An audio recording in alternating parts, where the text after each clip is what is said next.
কিছু কিছু মানুষ আছে দেখবেন সারাদিন তার কাজ নিয়ে আফসোস করে, তার এইটা হয় না ওইটা হয় না, অথচ খোঁজ নিয়ে দেখবেন দিন শেষে তার সব কিছু কাজ ঠিকঠাক, শুধুমাত্র একটুর জন্য আফসোস করে। হ্যালো সবাই, আসসালামু আলাইকুম। সবাই কেমন আছেন? আলহামদুলিল্লাহ আমরা অনেক ভালো আছি। অনেক দিন পরে একটা লং ভিডিও নিয়ে আসলাম। আশা করি সম্পূর্ণ ভিডিও দেখে তারপর একটা গঠনমূলক কমেন্ট করবেন। আজকের ভিডিওটি শুরু করছি সকাল থেকে। সকালবেলা ঘুম থেকে উঠেই দেখি আমার আগে আমার জামাই আর আমার বাচ্চাটা ঘুম থেকে উঠে গেছে, তো তাদের নাকি অনেক ক্ষুধা লেগে গেছে। তারপর রান্নাঘরে চলে আসলাম তাড়াতাড়ি করে। তো আমি আমার ছেলের জন্য একটু নুডলস রান্না করছি, আর এই নুডলসটা তো খুব সহজেই রান্না করা যায়, তেমন কিছু দিতে হয় না, শুধুমাত্র একটা ডিম আর একটু ভাগার দিলে গ্রানটা ভালো আসে। অনেকে বাচ্চারা এইভাবে রান্না করে খাওয়ায়, তো আমি বাচ্চারে মাঝে মাঝে সকালবেলা এটা দিয়ে দিই, খুব সহজে খাওয়ানো যায়। এখন আমার জামার জন্য 2টা রুটি ছেঁকা দিয়ে একটা ডিম ভাজি করে নিব। আর সকাল সকাল ঘুম থেকে উঠে এসব কাজ করা কতটা যে কষ্ট হয়, মানে একদম আলসেমি লাগে। কার কার আমার মতো হয় বলেন তো আপুরা, একটু কমেন্টে কিন্তু জানাবেন।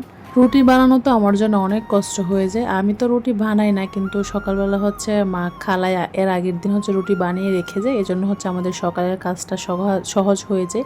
তো আমার শাশুড়ি আর আমার শ্বশুর রুটি খায় ওনারা প্রতিদিনই।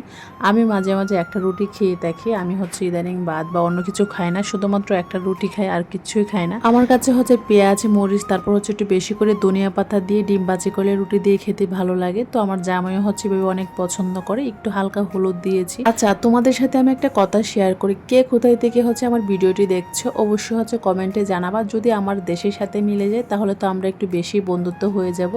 যাই হোক, আমার ডিম ভাজিটা হয়ে গেছে। আর পেজের যে অবস্থা, মানে একদমই কাজ করতে ইচ্ছে করে না, রিচ একবারে ডাউন। আমার পেজের অবস্থা কখনোই এমনটাই হয় না। এই 2 মাস ধরে আমার পেজের রিচ একবারে অনেক ডাউন হয়ে আছে। কি করব বুঝতেছি না। আর মামা যে কাহিনী শুরু করলো, এই কাহিনীর জন্য তো একদমই কাজে করতে ইচ্ছে করে না। তো আমি তো কি আর করা, দিন শেষে বুকে কষ্ট নিয়ে আমাদের কাজ করে যেতে হবে। যেহেতু এই 2 দিন কাজ করেছি, অনেক মায়া জমে গেছে, তো এই জন্য টুকটাক কাজ করি। আমি তো আগে 4টা করে রিলস দিতাম, এখন মাত্র 2টা করে রিলস দিই। আর ছবি পোস্ট একদমই করি না। বলতে গেলে কাজ করার মনেই উঠে গেছে। আর আমার বাচ্চাটা ইদানিং দুষ্টামি করে, এই জন্য বেশি অ্যাক্টিভ থাকতে পারে না। যাই হোক, কি করা। এদিকে আমি নাস্তা বানাতে নিয়ে আস্তে আস্তে আমার জামাই আবার ঘুমিয়ে গেছে। কি একটা অবস্থা বলো তো। তারপর সে একটু একটু নিজের হাতে খায়, তো তার খাওয়া বন্ধ করে আবার ঘুমিয়ে গেছে। তারপর আমি নিজেই খাইয়ে দিলাম। এই জন্যই আমি আমার জামাইকে নিকনেম দিয়েছিলাম ঘুম বাবু। তার ঘুম এতটাই প্রিয়, মানে সে যদি একবার ঘুমের রাজ্যে চলে যায় তাকে ফিরিয়ে আনতে অনেক কষ্ট হয়ে যায়। এতক্ষণ সকালের ভিডিও দেখলাম, মানে সকালের পর্ব দেখলাম। এখন দুপুরের ভিডিও, মানে দুপুরের যতটুকু ক্লিপ নিয়েছি আর কি। দুপুরবেলা আমি কিছুই করি না। আমার শাশুড়ি আমা সব কিছু আয়োজন করেছিল। আমি শুধুমাত্র এই কলা খোসার ভর্তাটা করেছিলাম। এই ভর্তাটা এতটা মজা হয়, অনেক মজা হয় আপুরা, তোমরা কিন্তু একবার ট্রাই করতে পারো।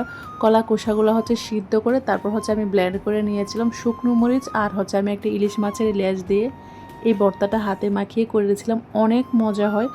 আর কলার খোসার ভর্তাটা কিন্তু শরীরের জন্য অনেক উপকারী, তোমরা কিন্তু একবার ট্রাই করতে পারো।